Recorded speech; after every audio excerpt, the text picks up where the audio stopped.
Podcast. I'm your host, John Harris. One of the things that I wanted to talk about today is this new, very new, really, in the last few years, development in sports where transgender athletes are now competing, at least people who think they're transgender, against biological females, people who are biologically, they're male. That's who they are. But they are now competing against people who are much weaker than them. At least most females tend to be weaker, not as physically strong, right? Not as able to compete in certain sports, and it's giving them an unfair advantage. And there are countless headlines now showing champions in various categories who aren't actually qualified, or at least they wouldn't have been 10 years ago, to compete in those particular leagues. And today I have two individuals who this hits very close to home for, who are going to share with you a little bit about their story. I have Aaron Warner with me, who is a regional reporter for the Vermont Daily Chronicle. And then Joshua, I have, he is one of the fathers of the starting center for Vermont Christian School, starting center for their basketball team. And the situation that they are undergoing right now up there in Vermont is that particular school is refusing to play against transgender athletes. They're refusing to let their girls play against boys. That's really what this amounts to. And the implications are, it looks like they're going to be, if this is held up, that they will not be able to compete at all in sports, leaving people like Joshua's daughter without a place that she can actually compete. And this is just devastating, I know, for a child or a teenager who's trying to make their way through life and has a passion for sports. And so I want to explore this with them. Thank you, both Aaron and Joshua, for joining me. Appreciate it. Yeah, thanks for having us, John. Yeah. I want to start with you, Joshua. Tell us the story a little bit here. Your daughter plays for Vermont Christian School, and yes, she was in good standing playing there, and everything was going okay until what happened? So the girls entered what is called the state tournament, which is the top, I believe, 16 schools play against each other, and they found out that their first team would be a school that had a transgender, a biological male playing, and the coaching staff and the board of directors for the school decided not to participate. So they sent in a letter, or they just basically put in saying, hey, we're going to forfeit this game. And they didn't even give a reason up front. So it was actually reported later because they had requested to not have to play a transgender team earlier in the year. So it was just assumed that was why. So. And this has gotten some national attention. Am I correct in that? National and international, from what I understand. I saw a report out of the UK that had spoken on it. Well, Aaron, you were the first one to report on this. Is that correct? Yeah. So assistant coach Helen, she knows. She actually comes to Bible study at my house, and so she shot me a text and said, "Hey, this is a story." And so I think we're losing Aaron. You're with me, right, Joshua? I am. You are. Okay. I hope Aaron can get his connection figured out there. I'm going to see if I'm going to remove him from the stream and then see if we can get him back in. Oh, it looks like he's already coming back in. Aaron, are you there? Yeah, I'm here. Sorry. Yeah. Where'd you lose me? You froze, and we're pretty early on in what you were saying, and so Joshua and I were going to continue on. But why don't you start over and just tell us about the reporting then? So someone in the Bible study, you said, was an assistant. Yeah, Helen's the assistant coach for the varsity girls team, and she sent me a text and said, "Hey, this is a story," and so I reported on it. And then it actually got picked up by the Valley News the next day. They did their own version of the story. That got picked up on Twitter by a site called Boys versus Women, which specializes in reporting on the unfair advantage that boys have versus Olympic women, which we can get into. But anyway, Dr. Jordan Peterson picked it up and tweeted about it to his 3.7 million followers. The next thing you know, the story's going around the world. Gotcha. Okay.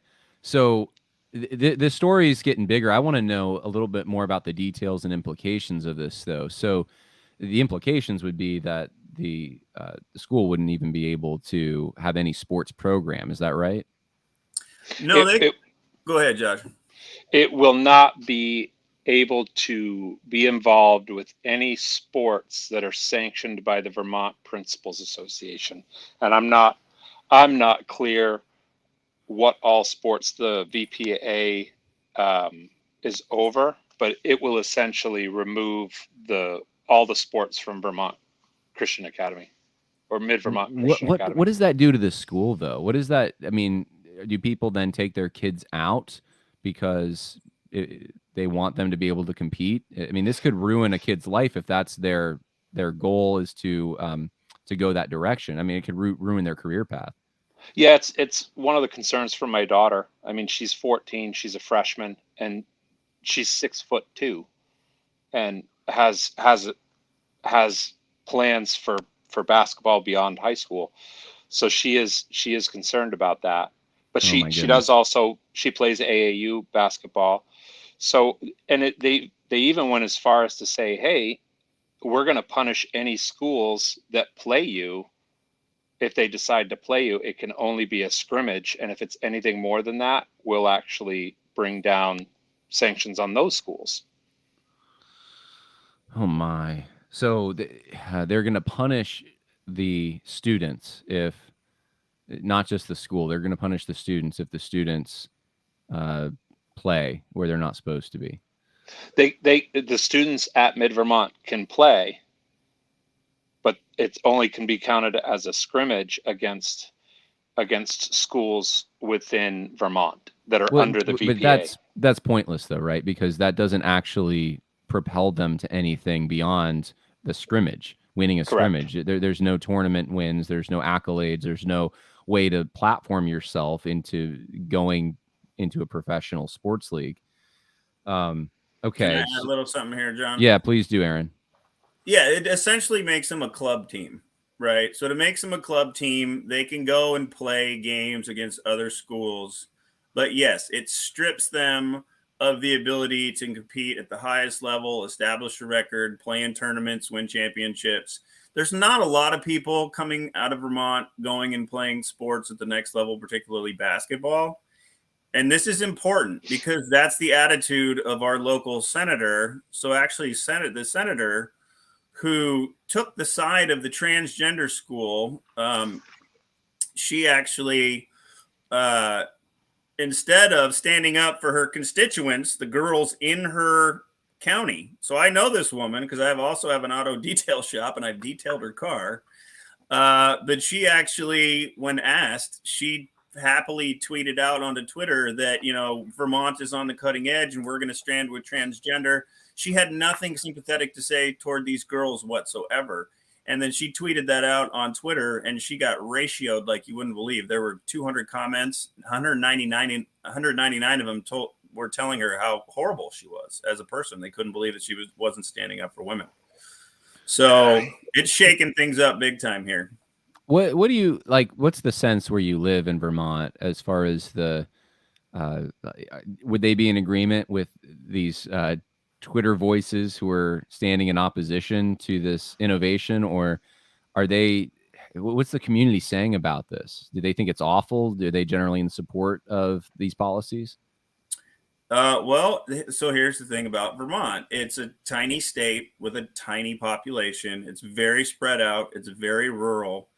But like most blue states that are predominantly red, the blue is all the towns in the I-89 corridor. So Burlington, Montpelier, Barrie, the town I'm in, Hartford, all sit along I-89, which runs from, my town, which is next to Dartmouth College, all the way up to Burlington, which is right across the lake from you, Lake Champlain. And it's a state of 660,000 people. I'm from Portland, Oregon. I'm from a city that's almost 3 times the size of the entire state.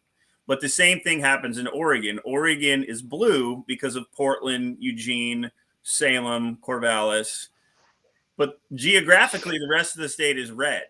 So, the feedback that you get, I rub elbows with a lot of right-leaning people who all think it's ridiculous, but people up here largely nonplussed about it. Like, I was just out to dinner at the Weather Vane, which is across the river in New Hampshire. It's a little seafood restaurant.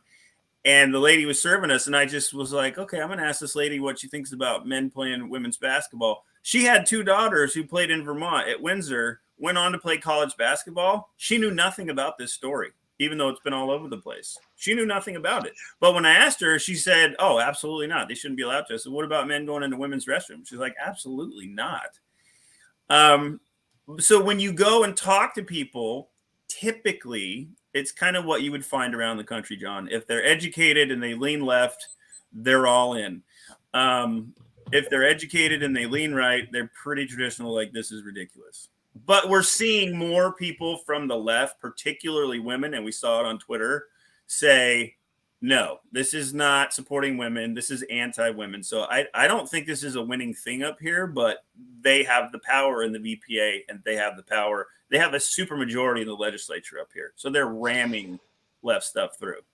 So I was just at a AAU tournament a couple weeks ago and spoke to some parents from New York and parents from Vermont. And the parents from Vermont actually their daughters played this team with the transgender, did not know about it ahead of time, and said it was disgusting, and none of them could get with it.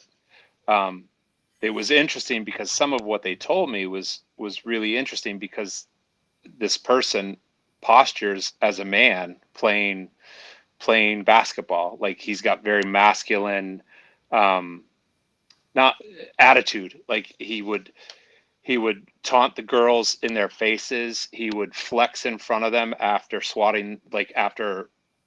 rejecting a layup. He would just sit there and flex and yell and taunt them with his finger in their face. And so the parents from that school were really turned off that they didn't know about it ahead of time. And then also spoke with some parents from New York at that tournament, and they did not like it at all. What's the option for your daughter? Is she are you thinking of moving? I mean, I don't know what Well, you we do. don't need to move, because so this is the catch-22. She can go into public school. She can play for a public school team where she's not going to have a choice about facing these people. And I don't even know if that team is in the same league as if the local public high school and the Christian school are in the same league. So I don't know if they face the same teams. But when we spoke about what she wanted to do, we talked about the fact that, hey, moving forward, you could go to a public school team, but you're going to end up facing this at the public school team, and you're not going to have options. Well, that just punishes the Christian school too, because if they're going to lose all their athletes, and it's going to infect their enrollment and all of that. What about legally speaking? Maybe Aaron, you would know more about this. What can be done? What is being done to rectify this? I mean, is it just hopeless? The supermajority and everything is going to ram this through, and there's no way to do anything about it? I think Aaron's gone. Aaron's internet connection has been a little spotty here. Joshua, do you know the answer to that question? Well, I can't speak to the school's strategy for how they're dealing with this. I know that currently it's on appeal. So they are appealing to the VPA. I don't think they're going to get anywhere with it. I mean, so the executive director, his statement was, if you don't want to follow VPA rules, that's fine, but then you're just not a VPA member. It's fairly simple. So they've pretty much taken the tactic of, you're going to do what we want, or you're not going to be with us. To me, it seems like they're just taking the position of the bully. It was really interesting to me that it was based on their diversity, equity, and inclusion standards, but they're not being diverse, equitable, or including Right. with their decision. It was really interesting, but I don't want to speak to the school's position legally. Um, I mean, I know what I'd like to see them do, but Yeah. that's on them. I mean, are there lawsuits? That's what I'm wondering. Like, is there a way to legally challenge this at all? I would think that, especially based upon discrimination against women or something, there's got to be something that can be done. Well, right now, actually, the Supreme Court is hearing a case about how transgender athletes apply. Okay. You don't have With great that internet up court there. And case. oh, okay. Aaron, would you just go back? We you started going out for a second there.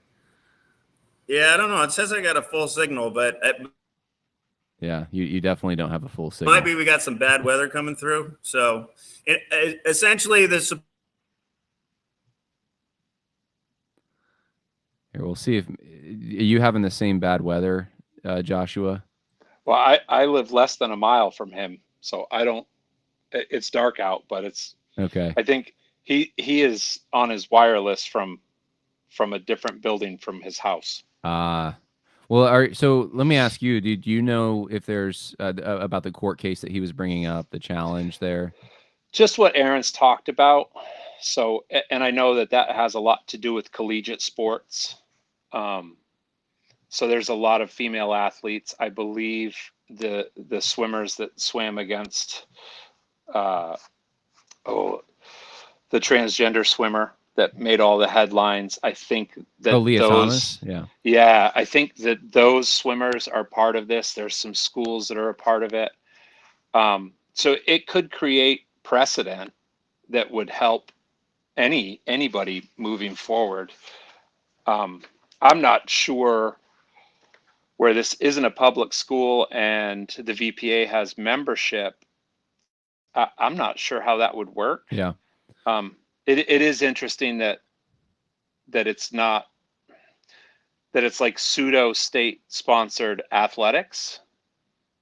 Mm-hmm. Like it's a private organization that handles athletics, certain sports athletics in the state, and I don't know why they would be able to discriminate at all under any circumstance. So I would imagine there'd be some grounds for that, but yeah. So you haven't heard anyone at the school talking about taking legal action then?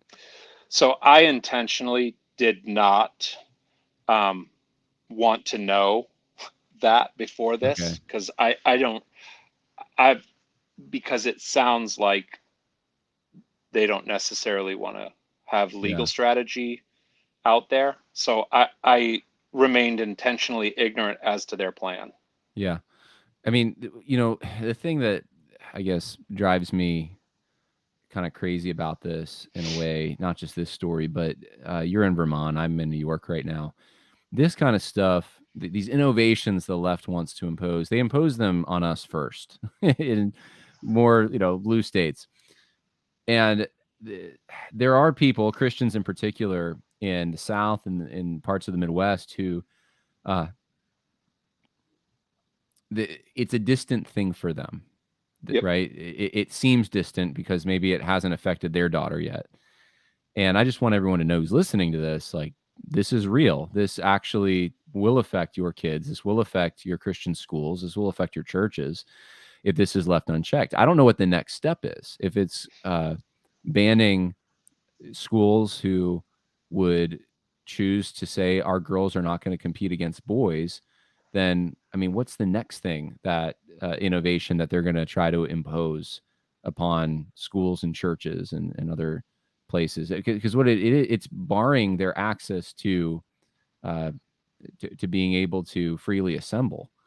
Yep. On the basis of the fact that they are, it's not even a religious view. It's a innate. I mean, obviously, as Christians, we believe God made them male and female, but this is something that's so basic. You don't have to be a Christian at all to see this, that there are two genders, and this has just been the custom since in memoriam, that Yeah. men compete with men, women compete with women. There's an unfair advantage if a man competes with women. So, Well, Aaron, and are that you? was, Oh, go ahead, Joshua. and that was like the school took a very,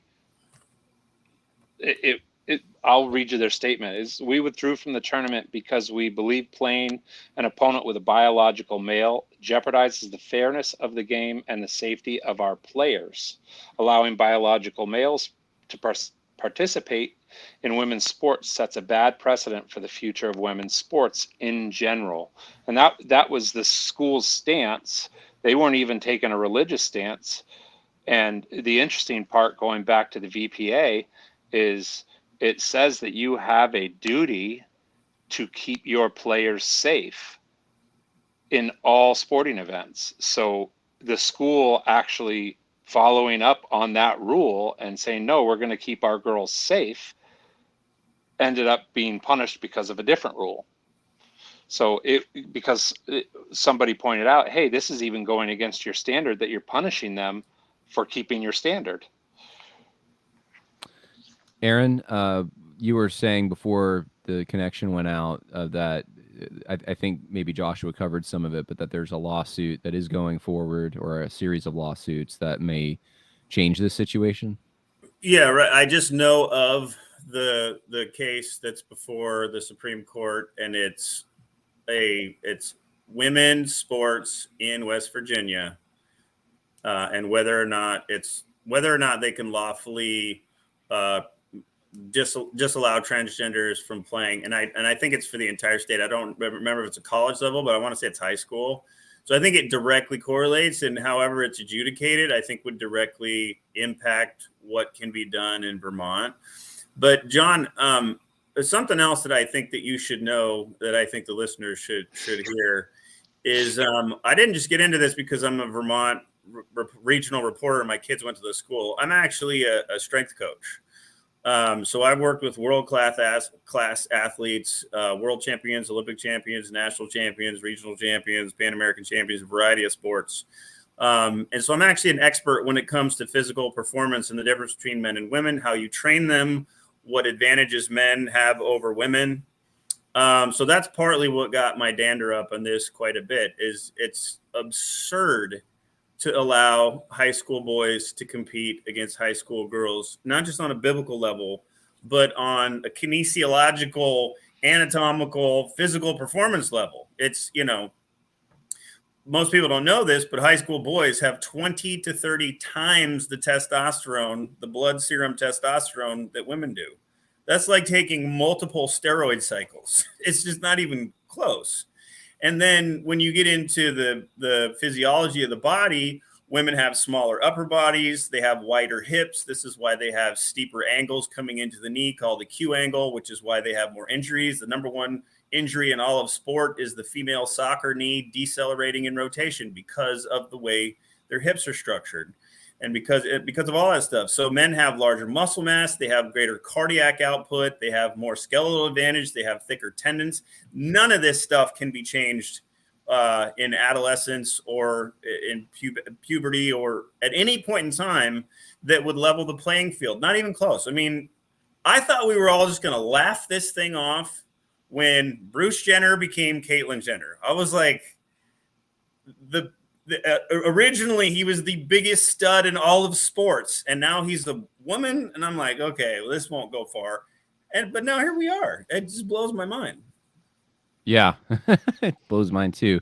I mean, it would be a joke if it weren't actually happening. We would be laughing about the idea of this.